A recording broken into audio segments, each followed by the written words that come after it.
পূর্ব মেদিনীপুরের নির্জন রেল স্টেশনে শনিবার গভীর রাত। ঘড়িতে তখন 1:45। অশোক, নতুন সহকারী কেবিন মাস্টার, একা দায়িত্বে। কুয়াশা এতটাই ঘন যে 2 ফুট দূরের রেল লাইনও স্পষ্ট নয়। দূরে একটা লাল সিগন্যাল লাইট জ্বলছে, অন্ধকারের মধ্যে একটাই খোলা চোখের মতো। অশোককে হাতে ট্র্যাক পরিবর্তন করতে হবে। কাজ শেষে কেবিনের দিকে ফেরার সময় গলায় ঝোলানো মাফলারের পিছনের অংশে হালকা একটা টান। হাওয়ার দোষ ভেবে এগিয়ে চলল। এইবার টানটা স্পষ্ট, একটু জোরে। অশোক থমকে দাঁড়ালো, ধীরে ধীরে পিছনে ফিরে তাকালো।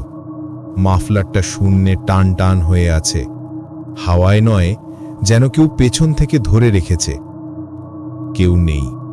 শীতের মধ্যেও তার কপাল দিয়ে ঘাম ঝরতে লাগল। আপনি হলে এই মুহূর্তে কি করতে